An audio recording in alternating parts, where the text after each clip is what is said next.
I mean, is Cooper Rush worth 2.5 points? I would hope Quinn Ewers put up a decent stat line against Arizona State. If he didn't, we have a real problem. You can say the same thing about Creighton. Okay, they had the one good game against Kansas at home.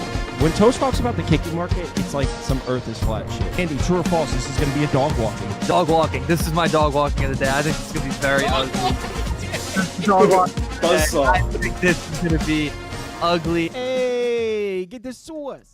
Good morning. Happy Saturday. Fun day for college basketball. Fun day for, fun weekend for college basketball. Tomorrow is Selection Sunday. Always a fun day. I'll let you guys know what we're going to do I'm sure we'll do something. Actually, did you guys see in the Discord that someone suggested that for the league, I do a month-long round of 64 and everyone goes. That's a decent idea. But as far as Friday night, that would be cool. That'd be cool if you did it for like 250 or something like that. Well, obviously I would up the pot for that. But what sucks is for people that like participating in the league, if you lose in the first round, you don't get the league for like 3 weeks. Okay. So as far as Friday night, I had a great one. I think I went like 5-2, something like that. And one of my losses was a 0.25 unit money line splash. And the other one was a small bet on Missouri money line against Florida. It was a big money line shot. So I had a great Friday, hopefully keeping the momentum going. I think we're on the wrong game, right? Oh, well, I had it on game 1, but yeah. Okay. We're all in anticipation of talking about Michigan State. Will these fake sharps do it again? So first, we got a game starting in 58 minutes. So why don't we talk about it? Maine, Bryant, gentlemen. I'll just let's pass it over to Trev to start us off. Maine, Bryant. Yeah, kind of want to lay it with Bryant. They've beaten up on Maine twice this year. Bryant doesn't have to deal with Vermont. I think this is a game that they finally can get into the tournament again without having to go through the catamounts there. And I kind of like them to roll. I think the spread's 7.5. I think they kind of want you to take the points. Bryant can get out, run, gun, and score points quick. They beat them earlier this year, 81-55-2, and then 80-72 on the road, but at home they demolished them by like 26 points. So I think, given the circumstances, I think today's a game they get up and they just absolutely mollywop Maine. You guys really did bring mollywop back. Thank you. It's a good word. So Trev is down to like the 7.5 with Bryant. Scoop, would you agree with that? I am on Maine. This isn't the Vermont Invitational anymore. This is now the Maine Invitational. I actually really like Bryant this whole way, but 6.5 at the championship, now 7.5. I don't know if it's gonna. I don't know if that's gonna happen. It's been 4 days since the America East, so they're both rested. Maine isn't bad. 8.5 on DK now. All right, calm down. First game against Bryant was pretty bad. Second game was a 1-point game at half. Maine competed mostly in that game. Yeah, in the title game, 7.5 is just a lot. Black Bears would dominate the Bulldogs in the wild, far superior animal. The way they keep this game close, if they do better down the glass against Bryant, both games they played Bryant pretty easily won the rebounding battle on both of their games. Bryant's a physical team; they pound you down low. But Maine has been pressuring lately on defense. They caused some turnovers. Kellen Tynes has to take control over this game on the outside for Maine. He did win Defensive Player of the Year in the conference 3 years in a row. He's going to give Pinzon some problems. He's back from food poisoning. They tried to get him out for the semis. He should have been here. But he's back for Bryant. Missed the Albany game. I like the way that this Maine team's playing. Shout out Gab, big Maine supporter. They beat Vermont for the first time in 30 games, Maine did. So I'm going to take the points here in the championship. Toast, split the tie there.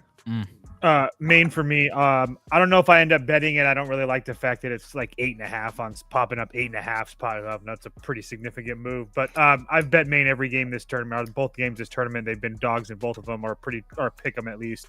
I like the fact that they just beat Vermont, and the fact that when they played Maine or when Bryant played Maine on the road, they were like 2.5 point dogs or 2.5 point favorites. Now they're going to be laying 8.5. It's just, even on a neutral, that's just a big move for me. So I lean Maine. I don't know if I bet it though, but I probably will end up taking that 8.5 that's on DK right now.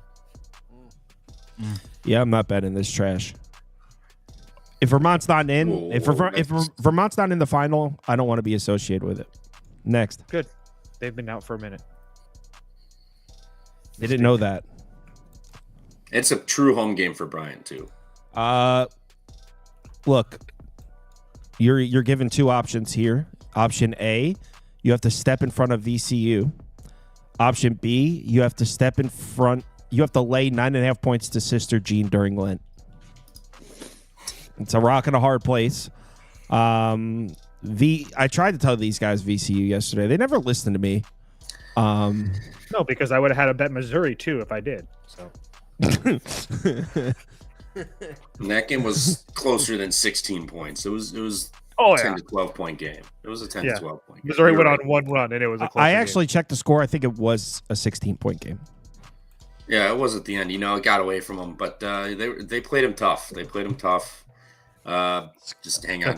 That's how I describe my 12-year-olds when they lose 17 to nothing. Yeah, you played tough, guys. Good job out there. Hell of a job. I'm curious, Scoop. Will you be stepping in front? Will you be laying 9.5 to Sister Jean? No way I'm betting against the Holy Nun, Sister Jean. Remember, I talked shit about the sister, made me pay. Now they're on a historical run. Jesus walking on water run. There's just no stopping this team. They only saw VCU once this season, like 20 games ago, and like I said, Loyola is 10-2 since trashing Sister Jean against that St. Joe's game team. I really lit a fire under them. Des Watson, Jalen Deloach, they look great against St. Louis.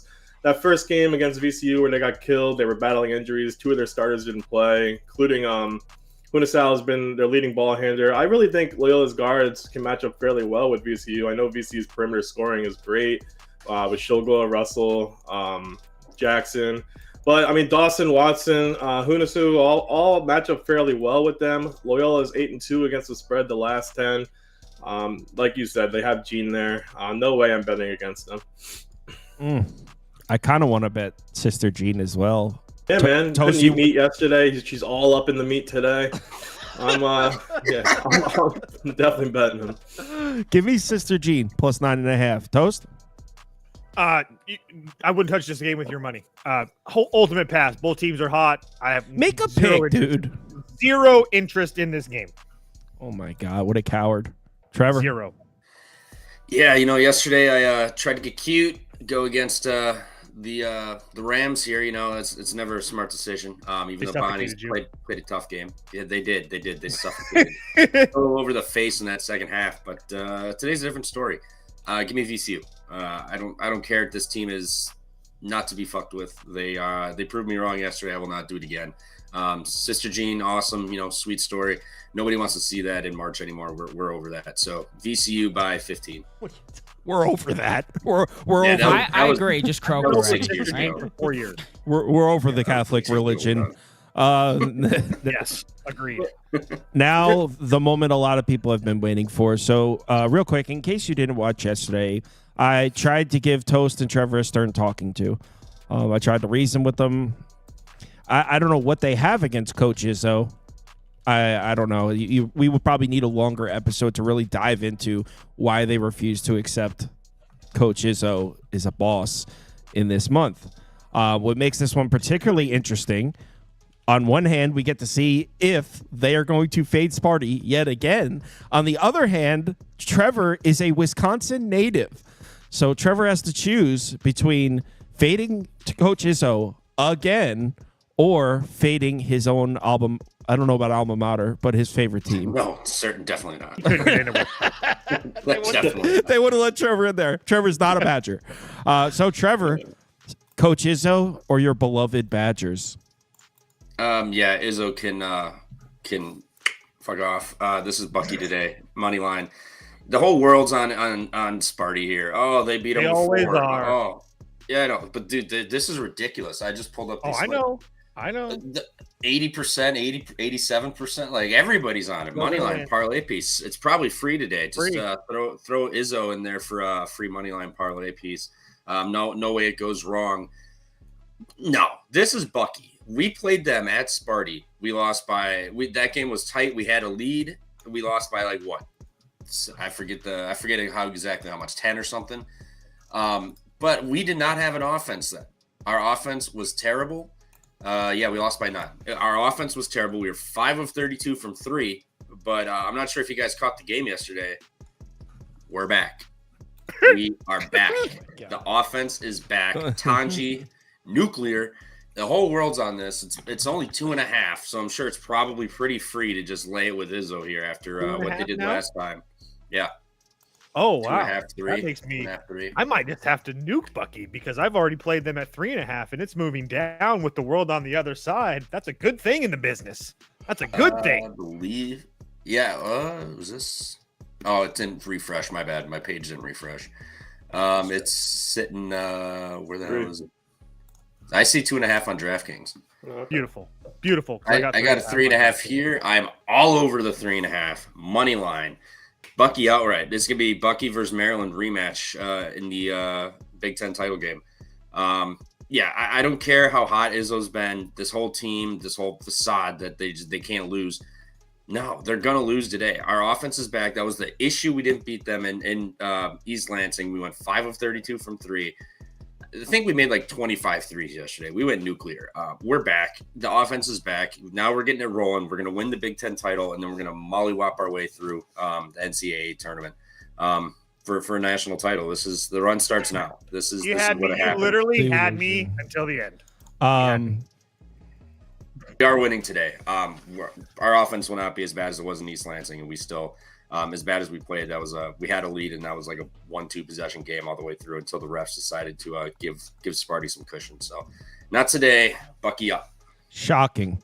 He goes against Coach Izzo again. I don't know what this dude's doing. I had an excellent day.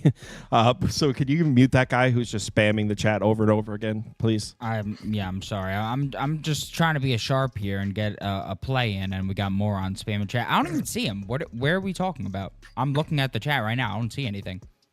It's the same. He's been doing it for like a solid 7 minutes. I'm looking. I don't. Okay. I'll look sharper. It's the same guy. He keeps making new names. Oh, okay. I'm sorry. All right. Well, can you mute him? Oh, okay. Yes. I'll look for him intently and find him, and I will mute the person. Spamming the chat, liar, liar, liar, over and over again. Oh, right now. fat sauce. Oh, okay. Now I see this moron. Okay. Well, to be fair, he literally just revealed himself in my eyes. He's been doing that for 10 minutes. Oh, fat sauce.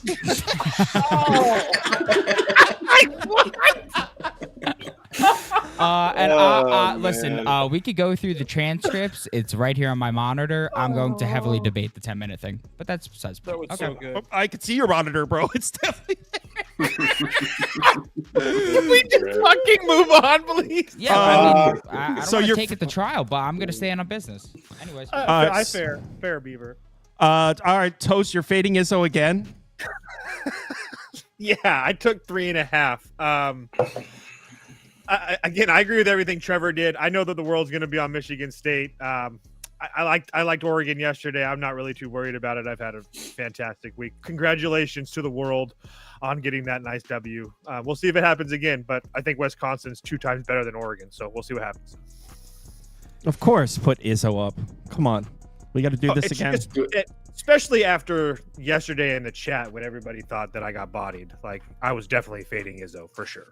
Scoop, you know what to do, right? Oregon was right there in that game. Yeah, Wisconsin's looked awesome. But as Andy says, January, February, Izzo. And I despise Tom Izzo, but no way I'm stepping in front of Michigan State, the train right now. I don't care what you guys say. Congratulations. I'll be on the public. They're on an 8-game winning streak. 6 of those were tough Big Ten wins against top 25 teams, including a Wisconsin win, by the way, 71-62. But Michigan State, 12-4-1 on the road or as a neutral. This team's absolutely rolling. I know Wisconsin's done well on the road too. And I know they're coming off an absolute ass kicking against UCLA. I mean, this team just tied the record for most threes in the Big Ten tournament. They had 19. But yeah, not going against Michigan State. They just held Oregon to 20% from three. Tanji's great. He's better than Akins, and he's better than Richardson, obviously. He was lights out too. But Michigan State's deep. They're a better defense. The bench is the best in the country. It's not like this team for Wisconsin was lighting it up to end the season. They finished 4-3 with losses to Oregon, Penn State, and this same state team. They squeaked by Minnesota and started this tournament by edging past Northwestern and didn't cover. Didn't cover either of those. It was Wisconsin's best win in a while against UCLA. So I'm definitely sticking with Michigan State here. You guys are insane. Yeah, I'm gonna bet. We were this also one. Without Klesmit. Klesmit and Nolan Winter were banged up. Klesmit came back to start the Meh. tournament. See, I told you, doesn't matter. Okay, bring it on. This game's gonna be fucking great today. Let's move on. We are. Oh, before we go, can we talk about Yale and Princeton, please? Oh yeah, I didn't load it up, but if you guys take a minute. I mean, good old Ivy League, rooting for Princeton as a New Jersey resident. It's going to be hard against the beast of the conference. Like I said last year when Yale was on this run, Yale really goes hard into their applied physics studies during practice, also proficient with chemical and environmental engineering studies. So it is hard to see how Princeton keeps up with just their public and international affairs core studies. It went undefeated in Ivy League until dropping it to Harvard, bounced back to finish with a 13-1 record, beating Brown. Listen, Bez Bang, player of the year, defensive player of the year, leads the league in triple doubles. Yale outscored the Tigers by 50 points in the paint. Princeton lost by 7 at home earlier this year, but then got killed in the second game by 25. Yeah, listen, Princeton was definitely the favorite in the conference preseason. It went downhill from there. Yale should dominate this game. Princeton can only compete if they have boards down low. But yeah, I'm mainly rooting for Princeton because if they don't win, this is the first time New Jersey gets shut out of the big dance since 2015. New Jersey sucks, garbage, trash. But yeah, there's no way that Princeton is covering this spread, not whatsoever. All right, now Princeton, just for the record. Yeah, I agree. It's Yale by a million. You're all on Princeton. No, I'm on Princeton. Yeah. I think they're on Yale. Oh, I thought Scoop just said he's on Princeton. No, man. Oh, my Princeton bad. sucks. I want Princeton I to win. can't visualize it when the graphics aren't on the screen. That's how I follow everything. So Tennessee, Auburn is 4.5. How do you not take Auburn? 5.5. It's 5.5. Yeah, across the board too. I see a 5. Circa's got it at 5. FanDuel, you can Okay, still get that's a like the one. That's like the one book that's not on my. 4.5, FanDuel. Yeah, FanDuel's got 4.5. Okay. It's tough to lay more than one possession to a team that plays defense like Tennessee. But Auburn's just, I guess Auburn. You guys go. Toast, what are you on in here? Didn't bet this one. I would bet Auburn if I had to, I guess. I'm not really trying to get involved in a SEC damn near championship game. I mean, I think this game's an absolute coin flip. So you can put up Auburn for me, but I'm not betting this. Trevor? Yeah, I like Tennessee here. Chaz Lanier has he's taken his offense on the road to this SEC tournament. They've looked pretty good. So I like Tennessee here. Auburn has not looked great lately. Ole Miss scored 52 points or something, and they were right there to win the game. Auburn hasn't looked great. I know, as Pearl said, his guards aren't pussies, but when you go against Tennessee, that's a completely different story here. I think Tennessee's defense is pretty solid. Rick Barnes, you fade in the March Madness tournament. You don't fade him in the conference tournament. So give me Tennessee here. The points, I think they'll have to win the game. I just have not been impressed with what Auburn's been doing lately. They've popped up for one game in like the last 2-3 weeks. So I'll take Tennessee playing better. Chaz Lanier has actually showed up and he can shoot in this tournament and score. So I'll take the Vols here. Are they a public dog? Are they? Go ahead, Scoop. Trevor, yeah. just let me know. If I was taking a side, I would take Auburn, but I'm on the under here. I know they played Auburn tough the one game they played in the jungle too. I still think Auburn's the best team in the country. In that game, Bruin came off the bench. I think he'll have an okay game there. He is the best player here, but I just see another defensive battle personally. I do love the guard play for Auburn. Like Trevor said, guards aren't pussies. It'll be physical. I'm not putting faith in the Ziegler on offense, obviously. But I'm also not putting faith really in Auburn's offense right now, as good as it is. Tennessee slows this game back, basically down to Virginia levels. They're not exactly exciting. They do play tough. Yeah, I know it's hard to beat a team twice. Auburn did just beat Ole Miss 3 times. They're good. 137.5. This is what it opened at. It's at 140 now. It's pretty low when you're talking about Auburn, but Tennessee really is one of the best defenses in the country. I think they match up pretty well. Linear, Gainey, Ziegler can all pressure the perimeter well. They do it great all year. I know they're not exactly big, but neither is Auburn. This game's going to be won on the outside, but I think Tennessee should be able to stop this team from going over the total. I mean, I would lean more like Tennessee team total under. Tennessee's offense sucks, though. It's not necessarily that I think this is a good live betting opportunity as well. I just think that it's. I mean, I truly believe it's a coin flip if you're betting this pregame. Well, it's 4.5. It's like, okay, yeah, Tennessee's defense is elite, but like they also have to score. Next game. Yeah. I would play the over if I had to, if gun to my head, just because it's moving up 3 points. Tulane, Memphis. Memphis did not cover yesterday, so Trevor got his Wichita State. Should have had the money line. They got jobbed. I'm trying to remember the end of that game. I don't remember it. They had relax. They had that putback that the refs were like, oh, you know what? That was an offensive goaltend. It was off the rim, falling back. They got robbed there, and then they got the ball off the whatever. Still got the cover. Are you fading Memphis again here, Trev? Yeah, I'm fading Memphis. Penny's sitting here. They have all the pressure in the world to get this done. They didn't look good, and yesterday I think Danger and Haggerty went for 70 points, 70 of their 83 points. So I mean, they revolved around 2 guys, and if one of those guys would have slowed up at any point, they would have been screwed against Wichita here. So I'll take Tulane. Tulane's been playing really good. They beat UAB to end the season. They came back and took the lead back from FAU and held it down. Didn't fully blow it. Wichita State gave Memphis a game. I think Tulane's similar to Wichita in certain ways. So I think they can get this here. It's a big number to cover in a championship game. Everyone's going to be on Memphis too. I can guarantee you, being that short of a spread, they love them. I just think this is more of a, comes down to a last possession or 2 game. And we've seen what happens to these favorites, towards the end of games, they just kind of melt down and the dogs find ways to score points, get to the line and cover these numbers. So giving me 4 or 5 possessions here, I'll take Tulane. Memphis went on the road to Tulane, beat them by double digits. That was, I guess it was a month and a half ago now, January 30th. Toast, what do you like in this one? Tulane plus the points, Tulane on the money line as well. Not only do I think these teams are kind of playing equally right now, at the same time, I do think that we have a pretty significant coaching advantage. I do respect what Penny's done this year. I'm not like the guys from the Pump Fake Pod and just trying to take him down every chance that they get. No, the Pump Fake guys fumbled the bag last night, man. Damn. I passed you the rock. There's no lines. What do you want them to do? I don't know. Go live later. 3 a.m. Coming from the guy that can't stand not having graphics on the screen, and you're mad that they didn't go live. Come on. Oh no, I'm not mad. That doesn't affect me. No, I know. If it was me, I would have put it together.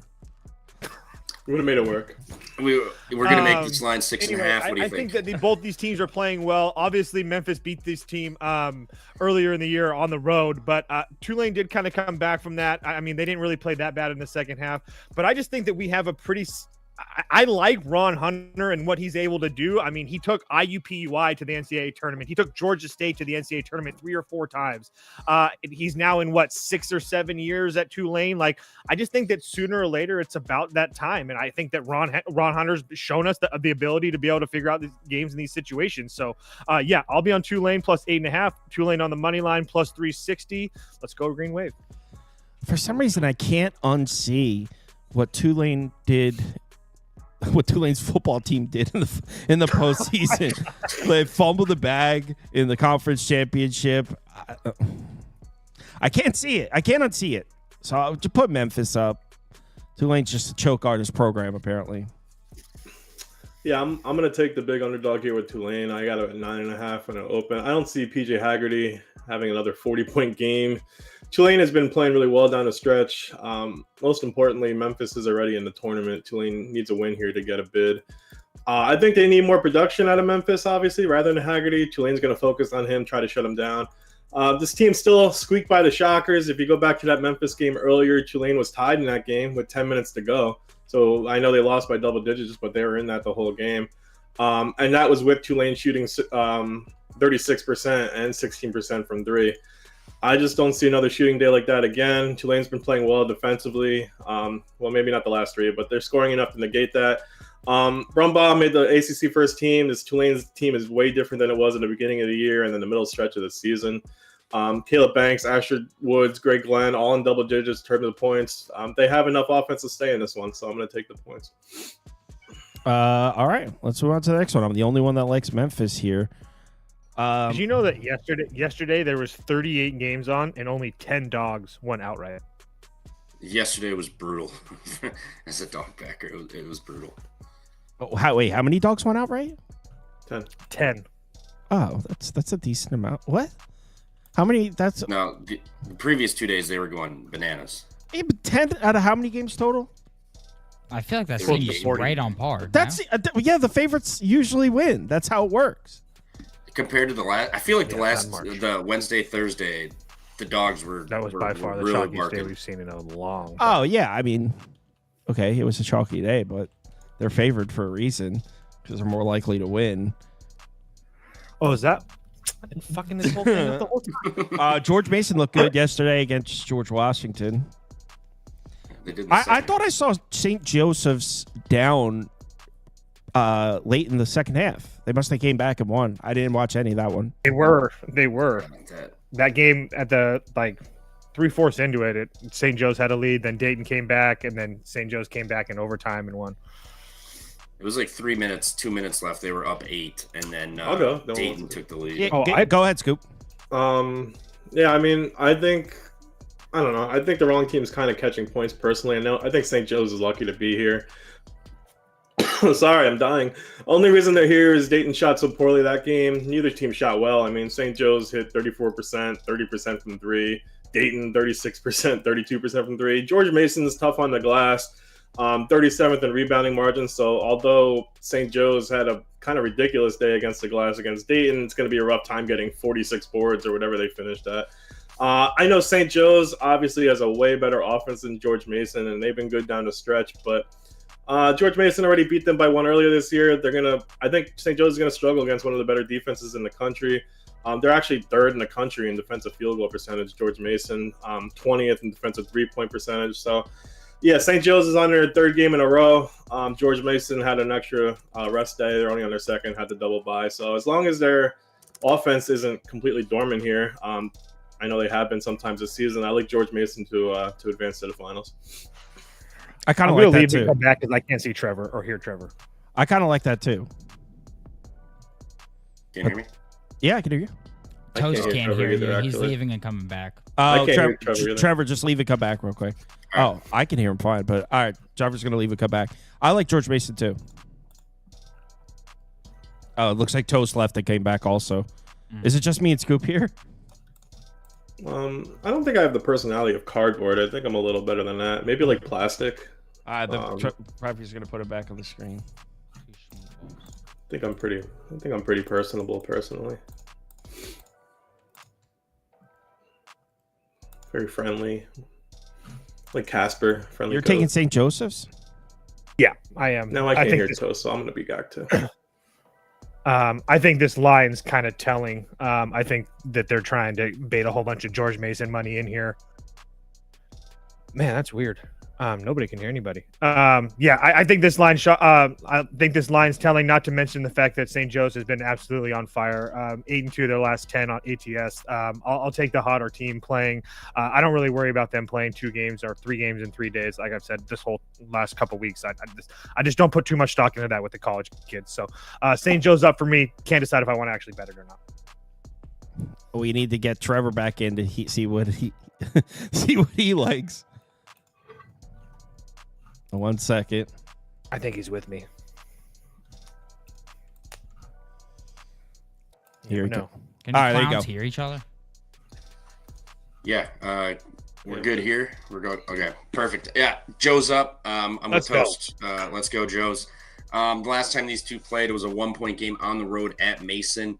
St. Joe's blocked 8 shots. They shot 10 of whatever from 3. They struggled inside the arc and the free throw line. So I get Mason's got a good defense. They have the size to make things rough on the inside. Playing good. They literally just snatched victory from the jaws of defeat yesterday. Shout out whoever they played. Forget for fouling with like 5 seconds. Yeah, Washington, thank you. Fouling to send them to the line to get that done. So I like Joe's here. I think new lease on life. They played them really tough on the road, lost by 1 point. I think guard plays what matter in March, and I like Joe's guards more. I mean, Xavier Brown is an absolute dog, and then Eric Reynolds, and then Derek Simpson. Those 3 guys have all been going nuts, and they make their free throws. They get to the foul line, they don't turn it over.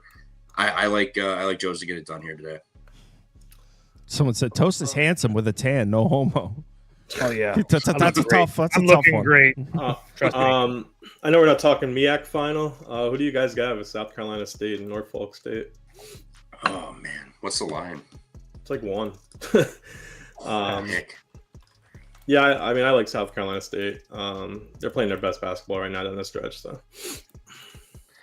Yeah, Norfolk's got that name brand to them too. I know they're playing at home too, which is rough, but I'm actually kind of with you. I like what South Carolina State's done. Norfolk has kind of looked a little shaky at times too, and now they're only laying a point at home with the environment and everything. It feels baity to take Norfolk here. Right. I think South Carolina State's going to actually be dancing. Yeah, I'll actually play that with you. I'll take South Carolina. Yeah, I mean, Carolina's 8th in forced turnovers. Norfolk State has a turnover problem. They're like 223rd in the country with turnovers. So I think Carolina's going to just pound them all game. Think it's South Carolina State. Oh yeah, Toast. Do you like that? No, I do not at all. Come on, man. He's buying into the name brand. Norfolk, I'm not buying into the Norfolk. name brand. You're getting. Hold on. Let's just stop for a second. South Carolina State, one of the hottest teams in the country, 7-2, 8-2 their last 10 ATS, right? Not to mention they've already beat this Norfolk State team.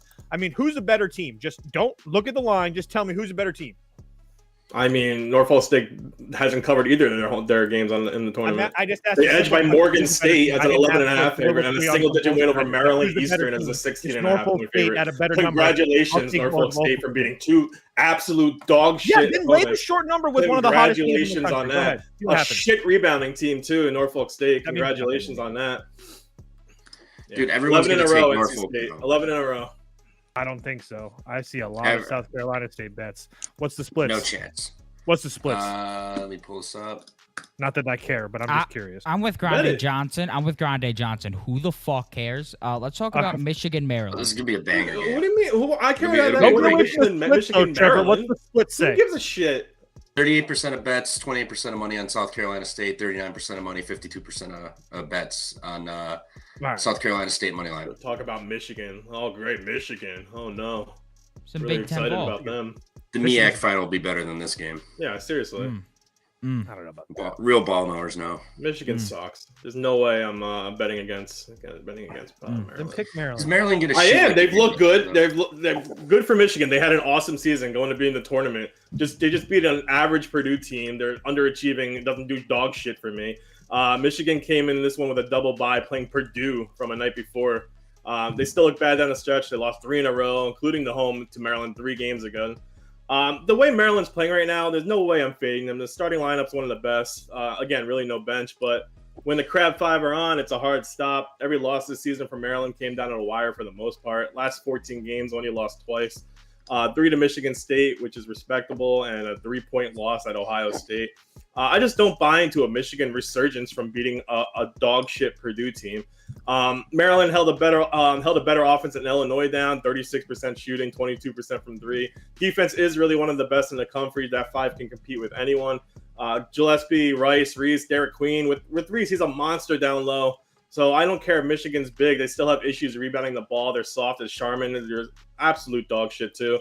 Reese is a double-double machine. I love Maryland here. I'm definitely laying them up to like 8.5. Fuck Michigan. Dog shit. Yeah, I mean, it was only beat Maryland. You guys know I've been very vocal about the fact that I think Michigan's not good. I know they kind of shut me up a little bit yesterday, but this team sucks. We fell for the soup with Purdue. Who are they to lay points to anybody right now? That was. Did you say we fell for the soup? The soup? Yeah. I had the over. Thank you for that. Is that an expression? I don't know. I feel like I've heard it before. I've been saying it lately. We fell for the soup? Can you explain the expression? Yeah, I'm going to need you to explain that expression. What does it mean to fall for the soup? I've never had to think about it like this. I just heard it and said it. I don't know. I honestly don't know. I don't know, man. Now that I have to think about it, it's stupid as hell. Yeah, I love it. I'm going to use it every day. It's a fun saying. Sometimes not everything has to have a meaning. Toast, are you going to fall for the soup here with Maryland? People in the Midwest are crazy, man. Come on, take Michigan. I know you love Michigan. Right? I'm going to scoop. Good. I'm just waiting for this number to get bigger. It's at 5 now. Could be keep going up. These two teams just played on the 5th of March, and Maryland was getting a point, and now they're laying 6 points more. And that game was a 6-point game. And has Michigan started to figure out the turnover issues? I don't know, and we just talked about yesterday how good those Purdue guards are, and that whole Michigan team only had 6 turnovers. So we'll see what happens. But I will be on Michigan for sure. Trevor, are you gonna fall for the soup? Are you gonna fall for the soup here? No, I'm actually going to dodge the soup here. We're going Maryland big. Wait, hold on. That is dodge the soup. So now I don't even understand because obviously you're dodging the soup. Go. I don't know what you don't understand. Well, hold on. I'm not gonna fall for the soup. Hold on. So yesterday, no. Let me explain. Yesterday, Purdue was laying against Michigan, and you said we fell for the soup and we took Purdue. Yep. So today, wouldn't taking Maryland be falling for the soup again? But now taking the public favorite is dodging the soup. You can't just switch the meaning of this phrase around. Hey, it's my phrase. It's my phrase. All right, so now we're dodging the soup. It also depends on what soup it is. This is true. Someone in the comments, by the way, is claiming Toast is on the fake sharp play of the day here. Michigan plus 4.5. You guys have ruined the fake sharp thing, just for the record. No, every game, not you, like everybody else, like every other game. Fake sharp. Because I want to bet you're fake sharp. It probably seems like that to you because you're always on the fake sharp plays. All right, Trevor. I haven't lost in like a week. What are we talking about? Go ahead. Not one game. Not one game. Not really. Besides yesterday. So Trev, you're on Maryland. Yeah, Maryland. Purdue shit the bed big time. Didn't force any turnovers. They couldn't score. They had nothing. They looked awful. But Maryland here, I get they're not going to replicate what they did yesterday. But what Michigan got away with yesterday is they had 25, 26 assists or something. Like 84% of their possessions ended in an assist. There's no chance that happens against Maryland. Purdue is one of the worst. Rotation teams and allowing open shots, and everything fell yesterday for Michigan. Not today. Maryland is playing on a whole nother level. They're giving you 4.5 points. I think a lot of people are going to be baited into that. But yeah, Queen and Reese are going to bully the shit out of Vlad and Danny Wolf here. And here's where all the turnovers come in for Michigan. They got away with it yesterday, but they had time to prepare. They knew who they were probably going to play between USC and Purdue, and even so, they still had however many days to prepare for both teams. So I get that Dusty May is going to be ready. He scouted these teams yesterday, and it was pretty clear from the jump who they were going to be playing, so he could focus on them. But I don't buy it. I think Michigan reverts back to their terrible self and being able to not turn it over. So give me Maryland big down low. Gillespie, and who was that? Gillespie, who looked like he tore his ACL, and then he hopped up miraculously and shot that 3 yesterday. I don't know what happened. Miracles do happen apparently, but yeah, give me Maryland here big. I think they want you to take the 4.5 with Michigan. I might bet. Gillespie has Stretch Armstrong legs. He's fine. I might bet this one. Next up, I'm a little surprised by this. Everyone's voting Florida minus 3.5. Why? I don't know. I'm not. No. I'm not even saying like Florida's the wrong pick or I love Alabama. Nothing like that. I just thought everyone's taking Florida laying more than a possession. I don't really get why everyone's just blind. Give me Alabama. I would be taking Alabama plus 3.5 or Florida plus 3.5 here. Whoever was getting more than I don't understand why everyone's clicking that side. What am I missing? Florida's one of the best teams and hottest teams in the country. They've lost one game since the month of February started, maybe two, depending on what the date of the Tennessee game was. And they cover a lot of those games. I mean, it makes a little bit sense. I mean, you got Alabama coming in kind of struggling down the stretch, losing to Auburn at home, Missouri on the road, Tennessee on the road, and this Florida team at home by 5. So, yeah, I mean, it's not as crazy for me. Yeah, but Florida didn't play Auburn, Tennessee. Oh, trust me. You're taking my shtick right now. I'm just saying, like, I agree. I think that getting points with Alabama is just an absolute no-brainer. Especially I'm going to take the money line. Yeah, absolutely. Yeah. So, not to mention the fact that regardless of wins or losses, this Alabama team from 3 has just been absolutely insane. And I will give you that they didn't shoot well from 3 against this Florida team the first time that they played. But I have a hard time believing that you're getting Alabama off a loss against this Florida team, that they're going to be not shooting the 3-ball well tonight. Obviously, yesterday they looked really good. Kentucky is definitely not the same. I mean, I'm not trying to make a case that Kentucky and Florida are the same, but at the same time, I do think that this Alabama team is really starting to be criminally underrated right now. Not only does Mark Sears hasn't played well all year, but he's starting to play better. But that Phylon freshman kid is an absolute animal. And between him and Grant Nelson, I trust that. Not to mention they got my boy Cliff in there. I really like Alabama today. The only reason that I haven't bet Alabama yet is because I'm waiting to see what this line has done. I've been watching this line since last night when I was in the gym. So, again, Alabama plus 3.5, Alabama money line for me, probably one of my favorite bets of the day. Toast tries to remind everybody that he goes to the gym every day. I just said I don't know what a gym is, so congratulations. No. He literally is like, guys, I'm in the steam room every day. He says people run their mouth, and so I just want to make sure that they know that I can still kick their ass and run 4 miles, and let everybody know. Here's the picture. So if anybody wants to test it, you want to play basketball, golf, hockey against me, anything you want. What the fuck, the steam room? You can come get it too. What does the steam room have to do with golf? Of him in the steam room, and it is glorious. It is. I opened up. It's a really nice picture. Just imagine it. He actually did send a picture of the Discord. That's not a joke. Great. I actually opened up as a minus 148 favorite against Toast in the Summer Sauce Network golf off. People want to know the perks of the Discord. Toast theme room picks. Let me tell you. Oh yeah. But I also get private ones too. Scoop Alabama, right? I am on the over here. I'm playing this one up to a 240.5. I've seen enough of Alabama and Florida to just hammer this over. I don't care about Florida's defense here much. I think they're kind of going to struggle with Alabama's pace. Not struggle really much. I mean, these two just played when Alabama lost to Florida 99-94. I was looking at the team total for Alabama, which is 85.5. It was a couple hours ago anyway. Alabama hasn't hit that number once. I mean, they didn't hit it once in the last 7. I know Florida has a great defense, but they're going to need to up their pace to stay with Alabama. Get taken out of their comfort zone a little bit. It's not like Florida runs a slow pace as it is. They had no issues running the tempo the first game against Bama. They actually had double the fast break points that Bama did, and like they always do, they're going to dominate the boards. They did 50-35 that last game. Keep in mind, in that game, Florida also shot 29% from 3, and Bama shot 36%. Still went over comfortably. Either way, on the other, I mean, Florida's front court looks unbeatable for the most part. Condon, Chinyelu, Hall, all playing solid down low. I feel like Darian Reed will play a little bit more here, coming back from injury for Bama to try to slow that down. But yeah, I think this game's going to go over no matter the amount of defense Florida tries to play. And yeah, Florida's great down low, and Bama runs a sickening pace that it should just go over pretty easily, I think. So I think it should be in like 185, 190. Trev, Alabama up, right? You're high. No chance. This is Florida Florida. Well, Trevor, before you talk, you're 1,000% falling for the soup here. No chance.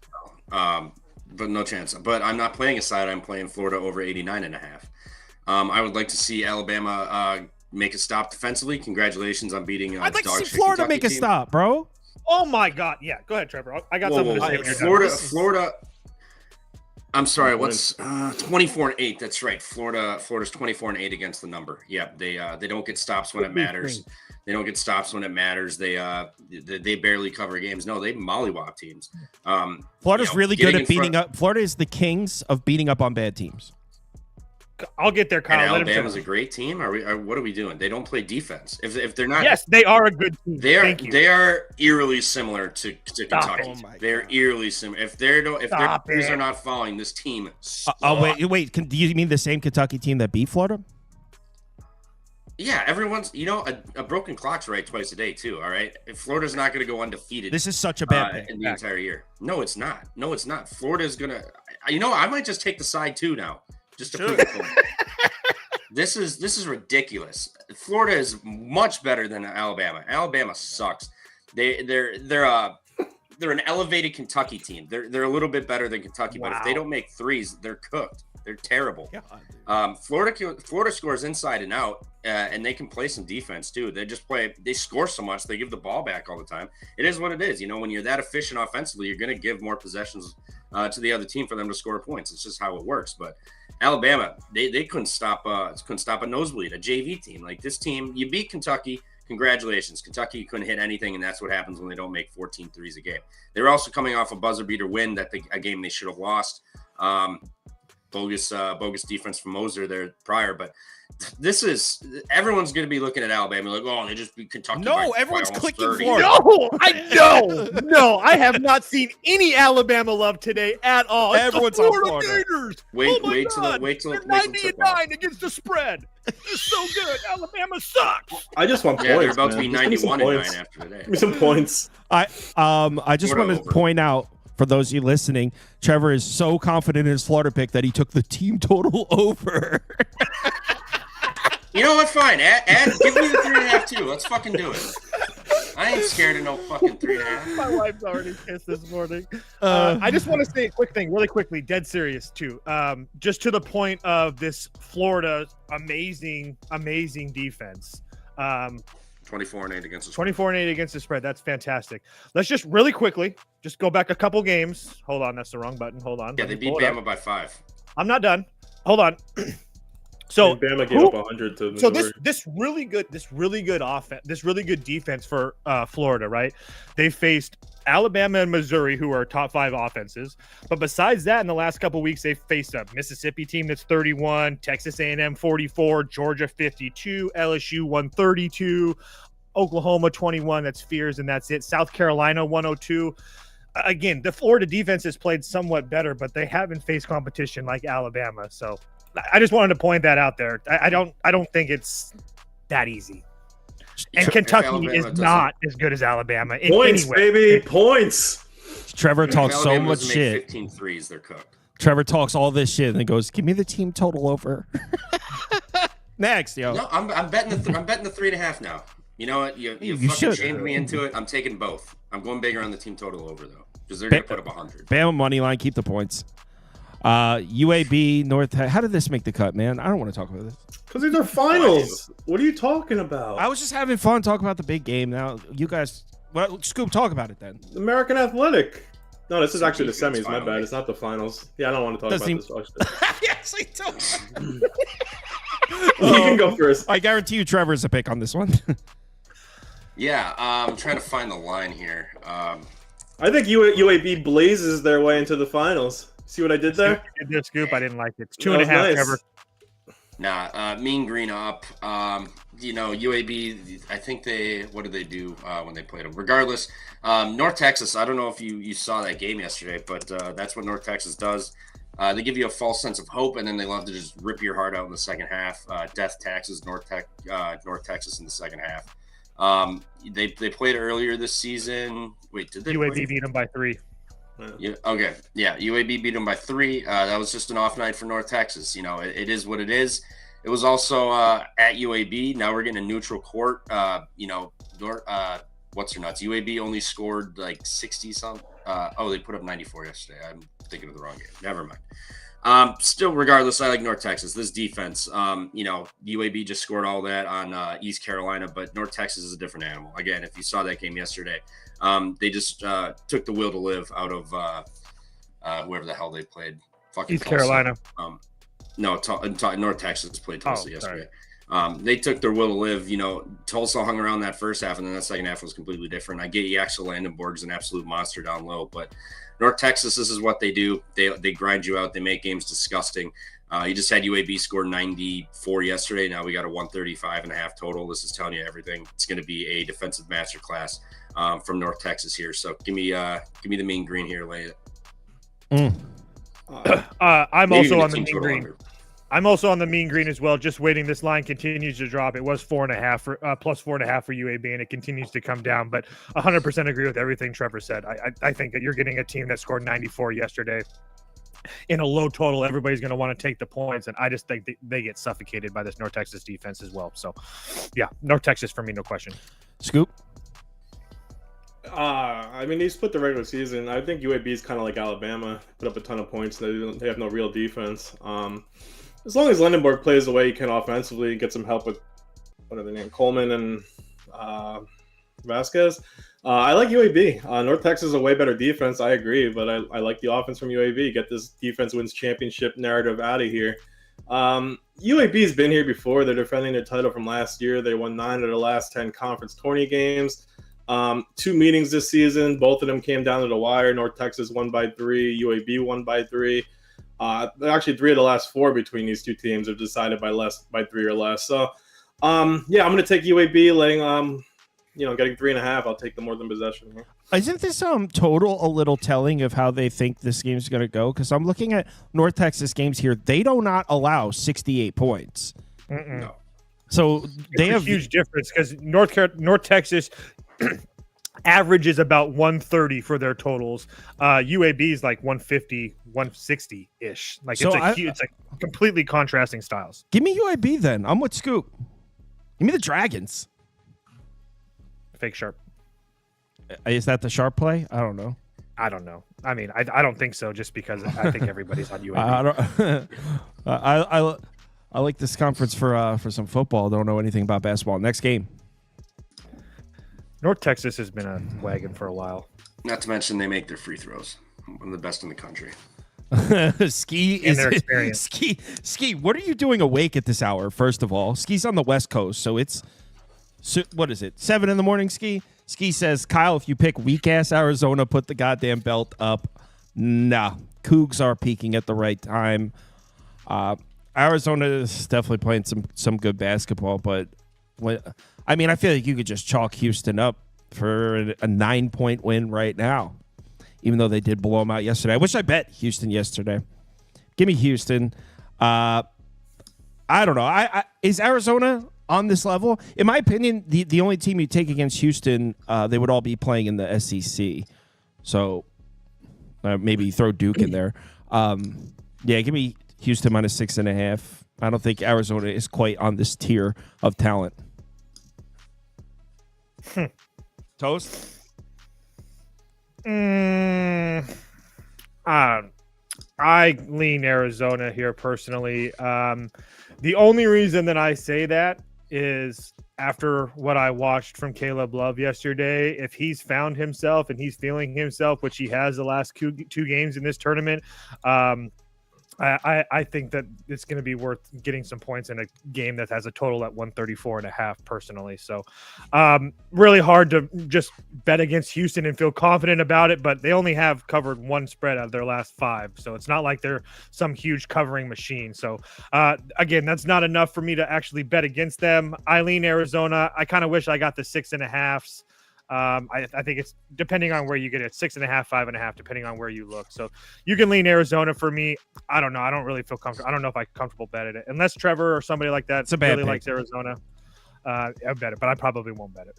Yeah, this is a bad pick. Scoop, tell him.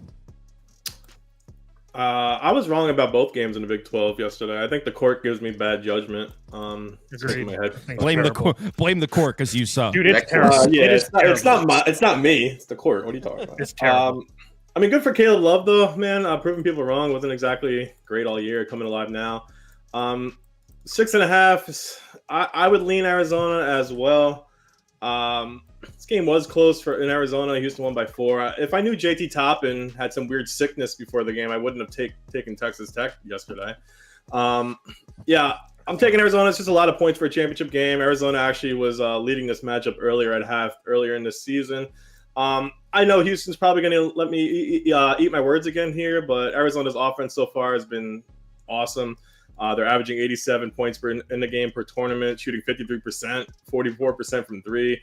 Like Toe said, I mean, if they're going to keep shooting like this, they're obviously going to win this game. I do think Houston's going to win overall, get the Big 12 title, I think the first time. It's just hard to go against Arizona's offense right now. I said the same thing about BYU, where I said they can shoot, and Houston shut them down. It's just hard to put faith in Caleb Love. He's been inconsistent for the most part, most of his career. First game, Arizona did out-rebound Houston by 9, and Houston is 2-4-1 last 7 games against the spread. So, and Arizona is a step up in terms of defense compared to BYU. So, I would lean Arizona here, but I'm probably not betting this game. Trev, tell him. Houston, right? Yeah, no chance. It's Arizona for me. I love Arizona here. The first time they played, Arizona just shit down their leg and didn't make free throws late and gave up that game. I think they remember that. And then Mr. March has arrived. Like I said, Caleb Love. This is his time to shine. He doesn't care about the regular season. All that shit's cool. But the time to shine's in March, and here he is. He's shining.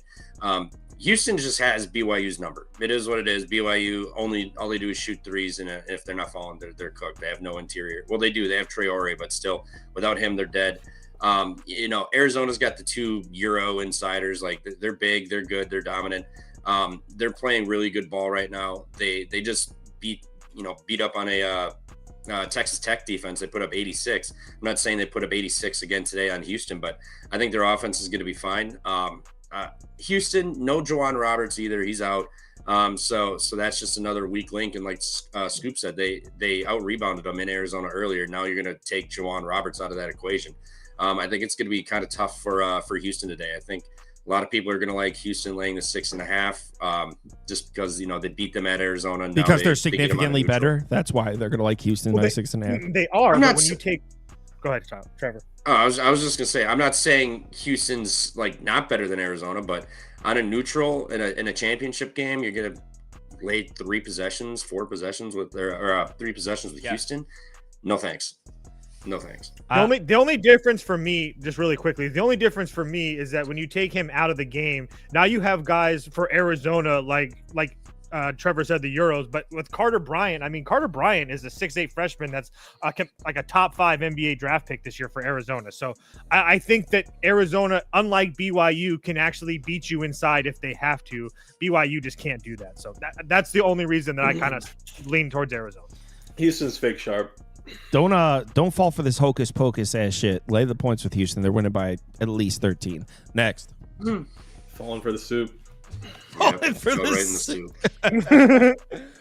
the soup. Boise. Red hot. Broncos. Shout out Boise. Shout out Blue Turf. Shout out Idaho. Just continue making money. Shouts out the Blue Turf. Biggest bets of the day, back to back, and Boise just keeps on coming through, baby. Until today. Yeah, go ahead. Bet Colorado State. All right, let's get so serious about Boise State. Get them in there. Get it in there. Bet those Rams up. They can't lose. I did already. They're so good. They can't lose. Go ahead. Tell me about it. Okay. You really bet Colorado State? Yeah, I bet them yesterday. But Toast has been on like a magical run with Boise, so you're kind of slapping Toast in the face by taking. Toast. All right. Yeah, I'm not sure whoever loses this game is going to make the tournament. Both are on the bubble, from what I see. It's a huge game. Boise State has a really good defense. Really stepped up against New Mexico. Not exactly the best offense. They do a formidable job defensively. Still, Colorado State has been playing their best basketball right now. I'm definitely taking the 1.5. They won 9 straight. Dominated Utah State. Never trailed in that game. Clifford for Colorado State is pretty much averaging a double-double in points and rebounds. Definitely the best player on the court in this one. They're top 50 in terms of shooting percentage. They're great on the line. They're great from three. They beat Boise twice this year already. They won by 3 at home, won by 10 at Boise. With that Utah State game, they shot almost 60%. I know Boise is obviously better defensively, but I don't see Boise's offense keeping up here. Boise had a great win against New Mexico, battled to get that win, but playing equally hard team back-to-back. I just love Colorado State here to win the title. Trev, break the tie, because I don't know shit about these two teams. I got a couple things to say after Trev goes. Well, obviously you didn't go yet, so that would make sense. Well, we need Trev to break the tie first. Boise up. Thank you, love Boise. I did have a future on Colorado State to win this, but after what I saw last night, I'm not going to be feeling your guns. You're going to hedge your bet.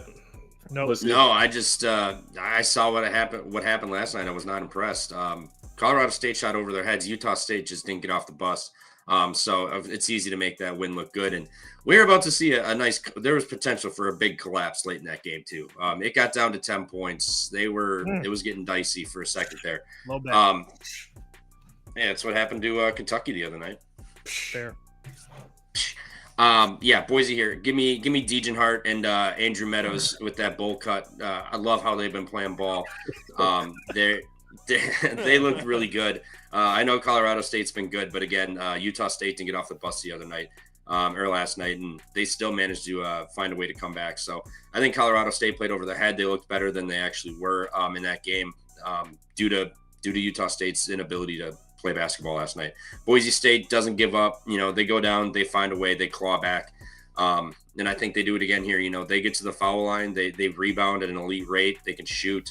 Their threes have been falling lately too. So I like Boise State here. Let's go to the next one. I have no idea. Toast wants to make some points. Oh yeah, Toast wanted to say something. It's all good. Next game, move it on.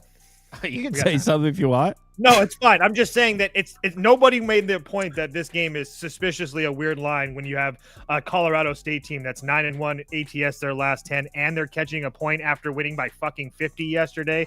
Boise wins. And by the way, the last time that these what? Nothing. The last time that these two teams played when Colorado State won, Boise folded at home. Boise had a pretty decent lead, and then they lost the last 10 minutes of that game, 32-13. And Colorado State hit almost 50% from deep from that game. That's just not going to happen tonight. All right, let's go. Colorado State doesn't need to play in the second half.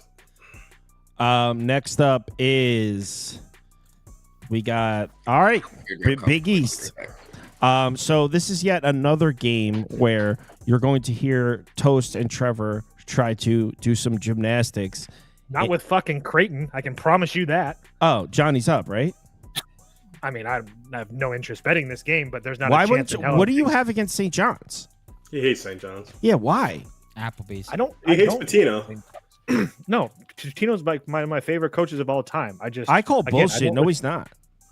Okay, that's fine. But I'm just saying, like, I'm just not there. I'm not that guy. I'm never going to be that guy that's riding a team that everybody loves. That's just not who I am. So I hope they have a good meal at Applebee's after the win tomorrow. Yo, that Applebee's shit bothered you. Well, I just think it's an absolute joke that you're in New York City, one of the best food places in the world, and you pick fucking Applebee's. I mean, it's just an absolute disgrace. My God, dude. I kind of agree with Toast there, to be honest. Thank you, Scoop. It's just a disgrace. Absolute disgrace. You can put St. John's up for me. They continue to win and cover, but I have zero interest betting this game. Johnny's up. Give me Johnny's. You know that, Trev. Yeah. I think Creighton's got some bad juju built up due to what they did to end that game yesterday. You don't disrespect the game of basketball like that. That was kind of weird. Yeah. And then Diarra and him looking to square up. Like that was an electric finish. It couldn't be any more Big East than that. I'll take St. John's. Freaking Marquette, they're freaking awful. They're dog shit. I know Creighton. Yeah. Fuck them. I know Creighton and St. John's played like 3-4 weeks ago, and it was a 6-point win. Kalkbrenner also, left that game a little bit. But I just think St. John's is on another level. I know Creighton's been good, but this feels like a little trappy. Like they're begging you to take Creighton getting 3 possessions here. I want no part of it. I'll lay it with St. John's, but I also haven't been on the St. John's train all year, so this is probably the game they don't cover. That's exactly why I didn't bet them. Scoop, are we sweeping Johnny's? This is the first sweep of the Hey. show. Yeah, that's troublesome. I'm gonna take St. John's. I know it's a lot of points. I know St. John's doesn't exactly know what they're doing on offense sometimes, but when the defense plays up like it did against Marquette that second half, or really from the 10-minute mark in the first, it really gets to the other team. I mean, look what they did to Marquette's playmakers. 17 turnovers by Marquette, a season high. They couldn't shoot from the outside, and I really think Creighton can be beat down low. Especially offensive rebounds should come easily with when Kalkbrenner's down there. I'm sorry, I think he's a little overrated. He's great defensively, but he's not a good rebounder. Creighton's solid down low. Like I said, Kalkbrenner's a good defender, but St. John's has enough players who are tough who can get to the rim. I mean, in both their games this year, St. John's won the turnover battle by 20 in the 2 combined meetings. This is obviously the toughest road test in general coming into St. John's home arena. Sort of home arena. They play on campus every now and then. But St. John's is 16-0 at home this season. I understand Creighton's 2-0 against the spread against the Johnnies, but St. John's defense is great. They allowed 63 points or fewer in 3 of their last 4. I also like St. John's in the first half. They're giving 3.5. I think St. John's is going to come out way quicker than yesterday, so I'm on the Johnnies as well. Someone said, Toast, when are we getting to the Miami Marlins team preview? Under 63.5 wins. There's your entire preview. Next. Kyle's also on the over for the A's. He loves the A's. No, dude. The fakest sharp team of the year is the Oakland A's. I will not be betting the Oakland A's this year. I will not explain myself, but since there's a whole bunch of people watching this show, if you want to hold your nose special in Major League Baseball, the Chicago White Sox team total over 53.5. Next game. Oh my God.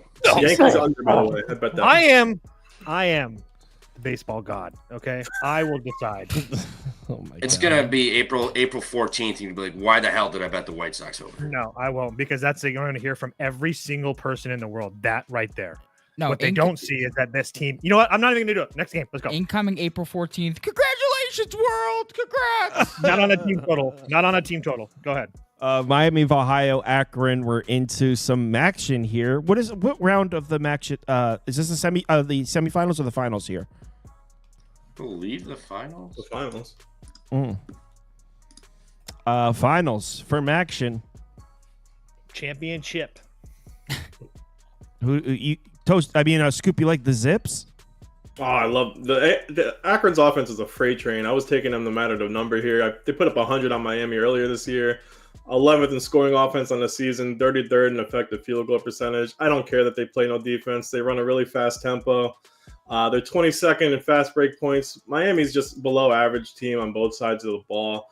They don't transition too well on defense on the break. They're 25-8. I understand Miami, but it's not because of how good they are. It's because how bad the MAC actually was this year. Only 4 teams finished with a positive record in the MAC. Akron lost 1 game all year in the MAC. I'm a huge Zip head. I don't know if that's what they call it, but I'm calling it that. They're a better shooting team. They're better at the free throw line than Miami. There's just no way I'm fading the Zips right now. Going to be back-and-back championships here. No one's stopping Nate the Great Johnson. It's going to be another 50% field goal percentage day for Akron, as long as there's not 65 fouls like in that Akron-Toledo game, which was just dumb. It was such a bad game to watch. This should be a Zips day. Zip up. Zip up. Trev, do you agree? Zip up? Yeah, zip me up. This is Akron by double digits. Zip up the body bag of Miami, Ohio today too. It's over. Akron's just not to be messed with right now. They are absolutely cruising and rolling. And they played earlier this season, and Miami, Ohio got killed. I get they're playing all right, but they snuck past Eastern Michigan, and then they didn't look incredible yesterday. I know they got the win, but they didn't look incredible. So I'll lay with the team that's just looked like a freight train and actually looks like they're playing with some shit to them. So give me Akron. Toast, shall we Red Hawk? I don't hear Trev, so I'm gonna come back, bounce out. All right. Yeah, I honestly don't understand. Yeah, I'm on Miami. There's go. not a Me question too. about it. Not only are they playing just as good as Akron is, I think this line is a little telling as well. Akron was laying 8-9 points the first time that these two teams played. They put up 100 points. I'm just not seeing it. I see a Miami team that's playing extremely well right now. That Kent State win was very solid. I don't think that Kent State and Akron are that much different of basketball teams. Again, Akron has a few more wins than them, sure, but again, I don't really put too much defense. Kent State can play defense. Akron can play offense. I really think it's a coin flip there. So I'll definitely be taking the points. I don't know if I actually bet it or not, but I've been kind of waiting to see what this line does. So I was trying to hope to get 7. I don't think I'm going to get it. I think it's going to go down to 6 before it goes up to 7. But I'll definitely be on Miami. Me too. Put Red Hawks up for me. Yeah, can you hear me? Yep, you're back. Back in a second. Yeah, I like the Red Hawks too. We're polling heavy on Akron. Next up, we're going to CUSA, Conference USA. Is this also the championship? I believe so. Let me check. I don't know anything about either of these teams. Scoop, do you have a pick in this one? Yeah, I'm actually on the under. I know it's hard to trust any team that lost to Air Force, personally. Some quality wins. They also went 3-4 down the stretch as well. Lost to a bad Sam Houston team. They did beat Liberty, Jacksonville State, at Liberty by 4, but I understand 130.5 is not a lot of points. I did take the under. This is going to be a defensive battle. As bad as Jacksonville State's defense is, Liberty just has a pretty poor offense.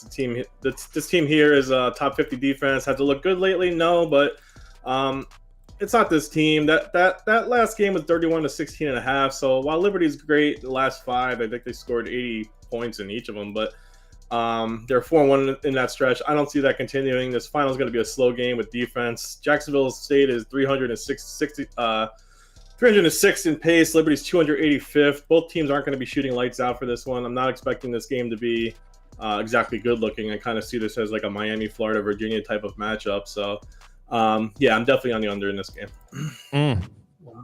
Toast, do you agree under? I actually kind of like the over. I'm just going to let it go, though, because I don't want to act like I'm talking shit. But, yeah, I think that Liberty is playing kind of lights out, and I have a hard time believing they're just going to stop shooting well against this Jacksonville State team. So, and then Jacksonville State's been playing pretty damn good themselves. So I actually kind of lean the over myself personally. The first time that these two teams played, it was 59-55, and it went under. I personally kind of think the over personally, but I'm not going to bet it. He fades Scoop for no reason. No, I had already circled that down. That's why I was like, I don't even want to go, because if Scoop actually bet it, I'm not going to argue with it. What about Trevor? Yeah, I like Jacksonville State here. Like Scoop said, it's going to be a slow pace. Liberty came back with the 3-ball yesterday, and Matheny, that white kid, he was lights out to end the game from 3. He was very clutch, but not sure that's going to translate over. These two teams have played already. Jacksonville State had beaten them, and then they lost by 4 or 5. So I think it'll be a tight game. Not to mention Jacksonville State should own the glass here rebounding wise. So if shots aren't falling right away for Liberty, I think they're going to be in trouble here. And in the slow pace, possessions will be limited. So if they can't score or get rebounds, it's going to be tough. So I like Jacksonville State, and I like the money line here. Next. By the way, I know we're not talking about it. I think it's the only game we're not left. I bet Mount St. Mary's on the money line against Iona. Ooh. Fading Tobin in March. Yeah, Iona sucks. January, February, Tobin. Finally, Iona was the only dog that came through for me yesterday. Yeah, shout out Iona. Yeah, now they're favored by 3.5. Iona. Oh, I'm not laying points with them. Hell. Gentlemen, Louisville, Duke. Here we are.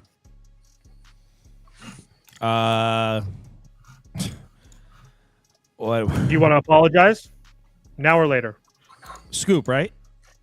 No, you. What? I saw your little thing. Two sharps and a simp with Duke, and then all that running your mouth. I don't remember all that for North Carolina. You jinxed it. So I'll just go ahead and take that as an apology now, since you conveniently forgot, and we can move on. Go ahead. Bet Louisville. I did already. I already posted it on your website last night. All right, put Louisville up for Toast. I'm curious to see what everybody else has to say, but I like Louisville here. I think that they're playing outside of their mind, and I think that, again, Duke is a very good basketball team. There's no question about that, but I just feel like this is like the game of the year for Louisville at this point. They haven't played a whole bunch of great competition before, and they finally got a scare a little bit yesterday with Clemson, and they got the job done there. I have a hard time believing they don't keep this game close with Duke. So we'll see what happens. But Louisville, one of the most experienced teams in the country, and a team that actually I feel like can actually match up with Duke. So is Duke better? Absolutely, no question. But when you take away Flagg, and you take away guys like Malik Brown, I don't really put too much stock in Malik Brown, but regardless, because he doesn't play a lot. But regardless, when you take away Cooper Flagg, not to mention they're going to be playing a second day without him, I just think that puts a lot of pressure on all these other guys from Duke. So I did bet Louisville 6.5 last night. Scoop? Yeah, listen, Kyle, I'm stupid. You're smart. I was wrong. You were right. You're the best. I'm the worst. You're very good looking. I'm not very attractive. Also agree. Yeah, I mean, sure. Why not? I'll be on this dumb Louisville team here. Flagg is out again. Duke hasn't looked good these two games. Well, they did against Carolina until they didn't. But yeah, Louisville has shown they can compete pretty much all season, as much as I don't really think they're great. Duke's still missing key pieces to their offense. Duke did beat Louisville by 10 this season, but it was their first game of the ACC. It was back in early December. It was like a season ago, basically. Chucky Hepburn filled up the stat sheet. Yeah, I talked shit about him, but it was 12-5, 5-6. Yeah, but this team's going to hit their shots. So is Duke. I mean, they led the conference in shooting. Duke's an amazing team, but as much as I hate to be that guy, losing Flagg really is a big deal, offensively and defensively. Let's be real. I mean, Duke looked bad against Georgia Tech. Let a 24-point game slip away and could have been tied with a few seconds left, if not for a stupid lane violation. So you can look at it two ways. I mean, Duke is due for a dominant win, or Louisville is going to take this game down to the wire. So I'm on the latter. I think Louisville's a live dog. This game is going to be close throughout. Trevor, have you guys ever seen anything like that in a moment like that? I don't know if I've ever seen that ever. I just don't know why you would try to do it. So he went to go shooting his free throws. And he went like this and then shot it, and they called it a lane violation because he like double pumped. No, I did see it. Withers stepped into the paint. Like he pumped oh, his is that own what it was out. too? Okay. Yeah, okay. He pumped his own teammate out, and they fucking lane violation and gave the ball to Duke. It was UNC in a nutshell. Yeah, fair. Trevor? Yeah, fuck Duke yesterday. You guys, they're terrible. This team, I hate this team. Whole world, congratulations. Whole world was on. Good job, world. Goddamn right. Yeah. Good job, world. It's what happens when you start running your mouth, Kyle. That's what happens. Yeah, this is Louisville outright. I think they held Clemson to like a 7 or 8 minute scoreless drought. The defense looked pretty good. They're playing 20 times better than they did to start the year. And this was they had a lead the final 10 minutes and then got outscored by 13. Again, with a Cooper Flagg-led Duke team.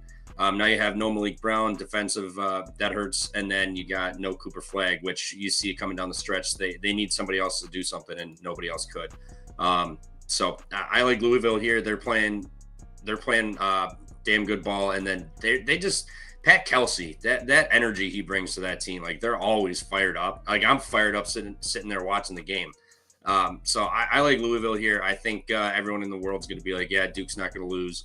Nice money line piece in this one, but I'm not agreeing. I think Louisville gets it done outright. They're just playing damn good ball, and they have a lot of momentum and energy coming into this. And Duke, I think, is kind of shitting their britches after last night. Barely snuck that out there. They needed a lane violation to actually close out North Carolina after being up 24 points. No, thank you. Let's go Louisville. Chucky's going to have a day. He's been a monster. Even losing all of those pieces for Louisville, it has not mattered all year. They're going to get it done here today. Did you see that Nova just fired Neptune? Oh my God, they did. Probably did they really? Like, whoa! Definitely deserve Wow. This is a clear case. Are you guys new to betting? Please put Duke up. Hurry up. Absolutely, Duke. What happened yesterday was not Duke looking bad. That was a case of Duke taking their foot off the pedal because they were beating the shit out of them. They were up 24 points in the second half. They were beating the shit out of them. That's a clear case of taking your foot off the pedal. We've seen it plenty of times. It's not an accurate reflection of how this team is. Everyone took North Carolina yesterday. Oh, Duke sucks without Flag. They were wrong. That was wrong. They got lucky and got the cover because Duke was beating them so badly that they took their foot off the pedal. Duke's by double digits here. Not even close. This is a dog walk. Public, and look at this, polling all over Louisville. Good. Just like yesterday. Yeah, you got lucky yesterday.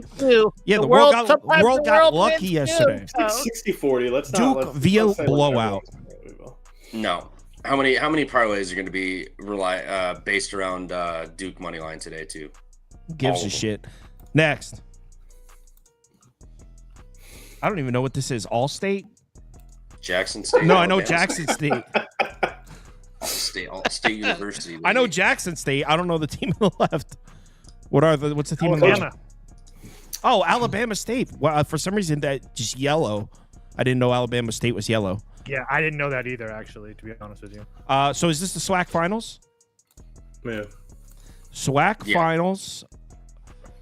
Do you guys have picks in this one? I don't know anything about these teams. I know Jackson State by the logo, but yeah, I bet this game. Coach Prime. No, actually, I didn't bet the side. I bet the under. SWAC had a rough time this season. Only Southern looked great. They lost to Grambling. Now a sub 500 regular season team in Jackson State is here, but they did well in conference. I'm not talking shit about them. They started the season 0-13, but don't take too much stock in that. They had the number 3 hardest out of conference schedule in the country. They won 8 in a row, headed in this one 10 of 11. Beat Alabama State by 7 in the beginning of SWAC play, but Alabama State won 9 and 10s themselves, including a big win to Southern. Both of these teams are in lower scoring contests lately. They're 13-3 to the under in their last 16 games combined. They're coming off games where they allowed 112 points combined. Jackson State is 279th offensive rating. Alabama State 263rd. Both of these teams don't put up much in the stat sheet. Their defenses are better than their offense, and Jacksonville State is significantly better for their defense than their offense. And they play at a decent pace, but really they can't shoot. Jacksonville State is set 317th in effective field goal percentage. Alabama State's are right behind them with 319. So this is going to be a tough grind them out game. I don't feel confident in either side, but I think the under is a good bet. I think this is about 5 or 6 points too high, even with a low number. Trev, you got to pick in the SWAC championship here? Yeah, I kind of like Alabama State. I think Jacksonville Let's go. State. Pick that money line, too. I'm on them, too. Yeah? Yeah. Oh, Jackson State looked 100%. pretty good yesterday, but who did they put? Bethune-Cookman just looked extra awful. I know Alabama State's offense is nothing to write home about, but their defense has got the ability to keep them in games. I think this is going to be a disgusting game. Total-wise, I think it's going to be an under game. Slow pace, but I'll take Alabama State with the points, and if they're going to cover 3.5, I think they're live to win the game. So money line also. Hornets up. Yeah, for me, just really quickly, I know we're on a time limit. Alabama State, for me, their offense is terrible, yes, but one thing that they do very, very well, they do not turn the ball over. Number 1 in the conference in turnover percentage. Jackson State does not force turnovers either, so as good as that offense is, I kind of call that a wash. And then the Alabama State defense is a lot better than Jackson State, so I have a team that has a deep bench that's just as experienced, just as big, that doesn't turn the ball over. I'll take the points with Alabama State that's been playing fantastic right now and on the money line at plus 130. By the way, we're good on time. We only have 1 game left, and I'm going to do NBA rapid fire at the end. Okay. It's just me, so I'm just going to rip through the NBA at the very end. So we have 1 game left. Let's flip on over to it. It's UC Irvine against UC Santa Barbara. Wait, no, it's UC San Diego. I'm sorry. Did UC San Diego cover the big number yesterday against Santa Barbara? Yeah. They did? Yeah, they did. Yep. Yeah, that was a total miss on my part. It was always Santa Barbara first half because death taxes UC San Diego suffocating you in the second half. I don't want to hear that shit. I love Santa Barbara yesterday. I had like a full unit on them. Yeah. What do you guys think of this one? Piece of shit. Irvine first half for me. Irvine first half, and then I'll probably live bet San Diego at half. That's 3, Beaver, just so you know. San Diego, they come out the gates, they can be hot, but they more often than not, they kind of hang around with teams. And then that second half is really where they put the foot down on your throat and just kill you. I think Irvine, the last time they played, I believe San Diego kicked the shit out of them at their own arena. They did. They beat them by like 20, and then the first time they played, it was like an 8-point game. Yeah. So I think they got a little bit of revenge here. Irvine playing good. You know, they withstood that Cal Poly 3-point barrage early, and then came back and just dog walked them too. So I think Irvine comes out hot here. Revenge that, you know, they don't want to get mollywops like they did the last game against San Diego, but I think at the end of the day, San Diego gets it done. But I will be on first half Irvine, and then, you know, potentially probably going to bet San Diego at halftime. Scoop, anything for this one? Yeah. Before this, I know we're not talking about the WAC final, but I love Utah Valley over Grand Canyon. Personally, I bet them on the money line and 5.5. So, UC Irvine. I mean, both of these teams are actually on the bubble. I'm not sure whoever wins this will get an at-large, which is crazy to think about. Big West getting an at-large bid would be awesome. But both teams have been great. Care about Joe Lenardi. UC Irvine's on the next 4 out group, so they probably do need to win this game. Irvine is just awesome on the glass. They are way better than San Diego there. San Diego does make their way on defense. They're 31st in the country defensive efficiency, but and overall, they're actually 39th in the country on KenPom. So Irvine isn't much worse. They're a better defensive team than San Diego, 17th in the country defensively. Catching 5.5 is just a really big number, I think, with a solid defense. It is because offensively, it's hard for them to get some baskets. Overall, I do think San Diego wins. They're, like Trev says, they're great in the second half. They're better offensively, but Irvine's defense and ability to crash the boards, dominate the inside, there should be enough points to keep them close here throughout. Irvine proved they could play with them once this year. They won at San Diego 60-52. You can say it was an off-night shooting night for San Diego, but I think it was more of a pressuring defense. So this is a lot of points. I'm just going to take UC Irvine. Toast? Yeah, it would be Irvine for me. I guess I should listen to my coworker Trevor and just play first half if he knows San Diego like that. But I just think that Irvine's been playing maybe not as good as UC San Diego. I know that UC San Diego's been playing good. I also saw something like, it's because Scoop was talking about them bubble teams. They have like 28 wins or something like that. I don't know if a team has, I can't remember if it was 28 or 29, but like we've never had, it was Kai McEwen was talking about it, and there's like never been a team that's been left out of the dance with 28 wins or something like that. So it's just a crazy hard bubble to break right now. But yeah, you can put Irvine up for me. I think they've been playing really well. Not to mention the fact that I just feel like everybody's going to want to bet UC San Diego because they've been continuing to cash. So you can put Irvine up for me. I probably won't end up betting it. Maybe I tail Trevor in the first half. Give me UC San Diego. Why? Because my boy Kenny Varner is in the comments. Montana Grizzly man himself. That was awesome. I like that guy. He was awesome. That was funny as hell. And he was chirping Montana for like days before that too. Like he was setting that up. So, all right. So do we want to do like a community top bet before I do NBA? No, let's just do NBA rapid fire. Guys, go enjoy your Saturday. Thanks for coming on. I have one NBA lock. If you just want to lay it with the Bucks, they win by 15. So that's what I'm going to let out. Please take Utah Valley. Please take Utah Valley. I'm begging you. All right. I'm going to rip through some NBA. Guys, talk to you later. Later, guys. All right. So, rapid fire. First up, Celtics Nets. Obviously, the Celtics are good and the Nets are terrible. Here's the thing. The Nets are profitable against teams that shoot threes. If you watch the show, you've heard me talk about that before. They're 7-4 against the spread, against the top 5 or top 10, I think, in 3-point frequency. Betting the Nets against teams that shoot threes is the move because their weakness is protecting the rim. So these teams that don't attack the paint, they tend to do well against. So I guess Nets are pass. I'm not betting it, though. We don't really know who's playing on Boston. There's still some question marks. I think Tatum's questionable. There's 2 of their main pieces are questionable. I don't know. I'm not betting it. Next up, Oklahoma City, Detroit. I know a lot of people are going to be a little confused by the line here. Oklahoma City's only laying, what's it at now? 4.5. Yeah, I mean, I think that's a little low, but I do understand why. It's down at 4.5. And the reason is, so you look at trends throughout the season, and Oklahoma City has been extremely profitable pretty much across the board. On my spreadsheet, it's like versus good rebounding teams, versus bad rebounding teams, versus every single type of team is green for Oklahoma City. There is one specific instance where Oklahoma City has actually not been profitable, and it's on the first leg of a back-to-back. They're actually just 6-6-2 against the spread on the first leg of a back-to-back. I don't know why, but Oklahoma City tends to take their foot off the gas in these situations. That being said, Detroit's a good team. In the last 10 games, Detroit's a top 10 team both offensively and defensively. And what do we know about OKC? They steamroll good teams. It's actually insanely impressive how good Oklahoma City has been this year against elite competition. Whenever Oklahoma City plays a good, they're I think it's 16-3 now.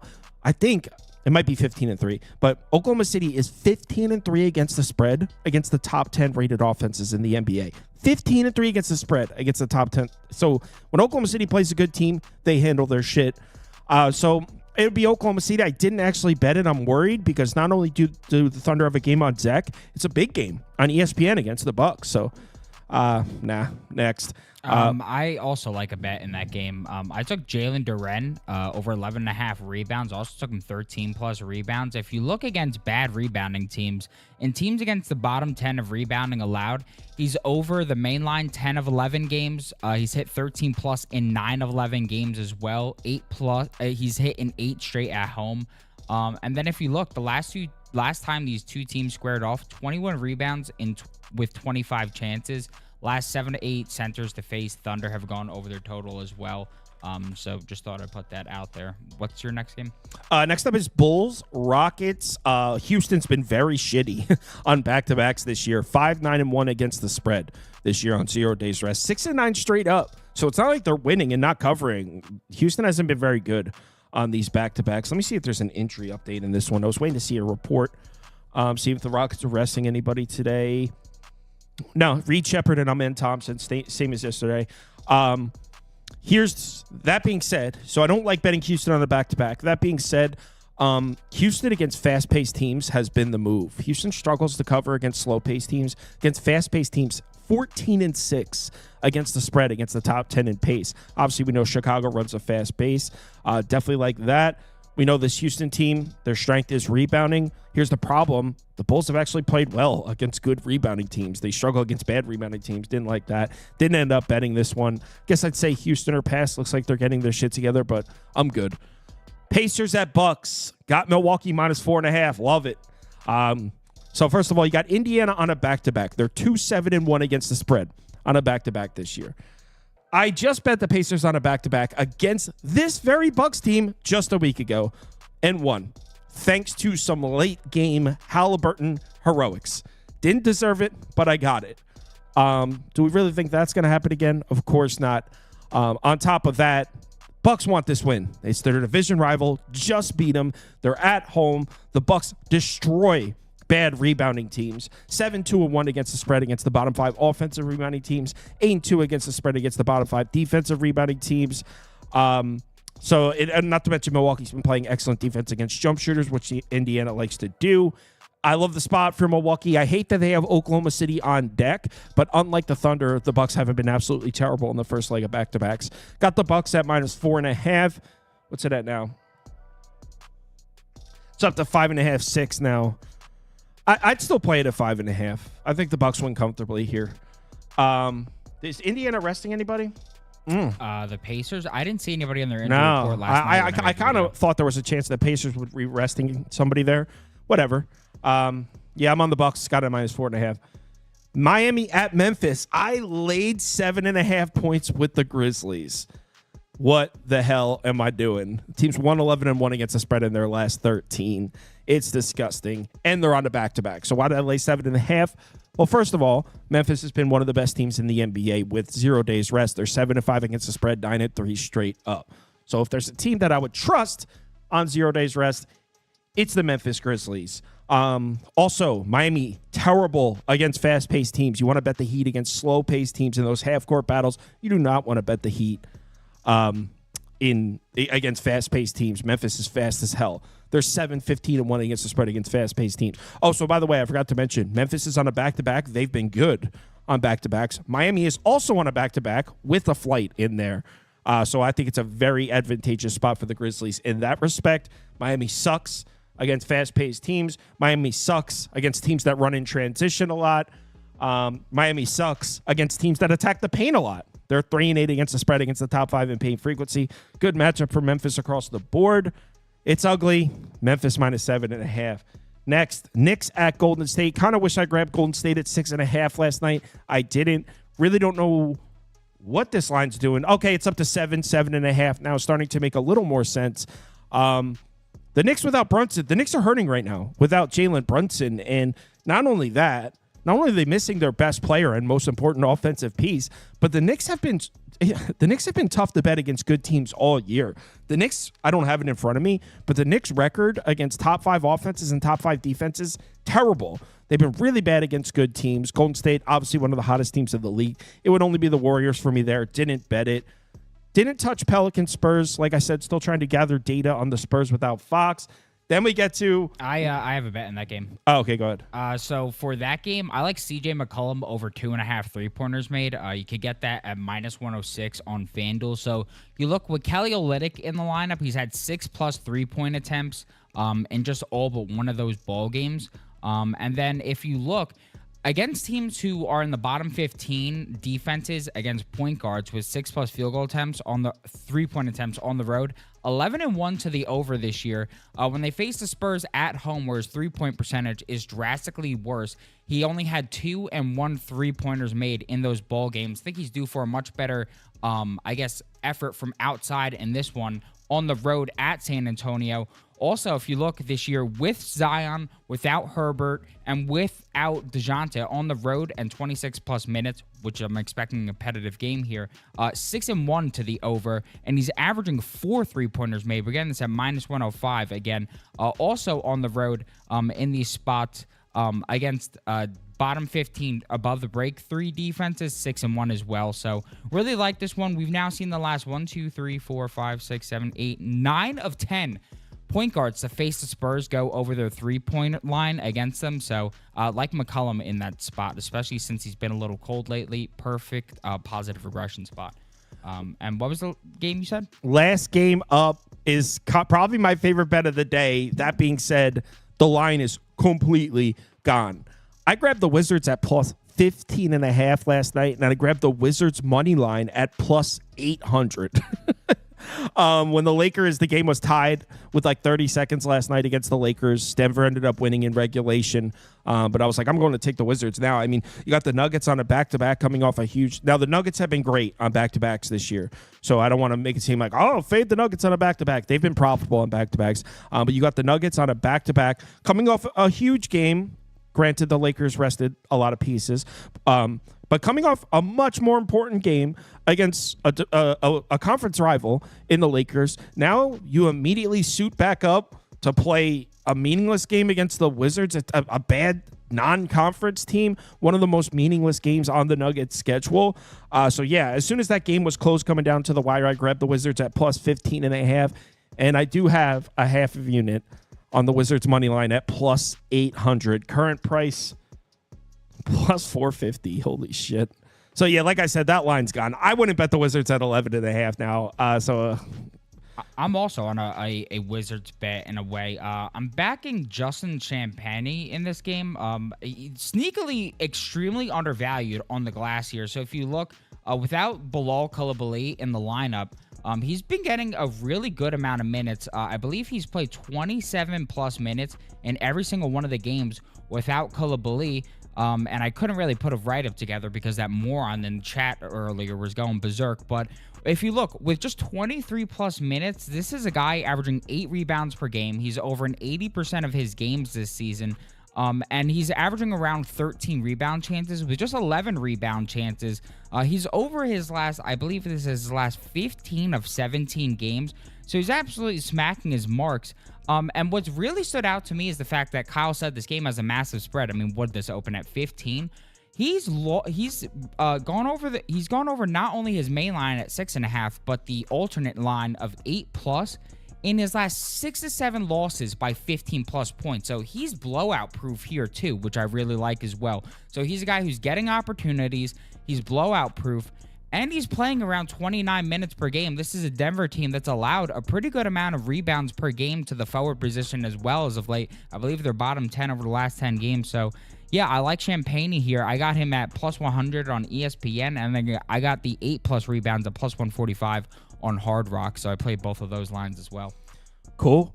So, yeah, that's the NBA slate. Thanks, everyone, for watching. If you're in the betting league, you have till 3 p.m. Eastern time to submit. I'm giving you a few extra hours. They were really slow opening up the college basketball lines, so I couldn't post the league last night. I posted it this morning, so I'm giving everyone an extra few hours. Obviously, if you're submitting at 2 p.m. Eastern time, if you select a game that has already started, I have to count it as an automatic loss. Can't believe that needs to be said, but yeah, you can't select a game that has already started. Sorry. So yeah, I'm going to give everyone till 3 p.m. for that. New league starts on Monday. For those of you, a couple people had asked, new league starts on Monday. We'll all be starting at 0. So yeah, let's enjoy the Saturday. Anything else?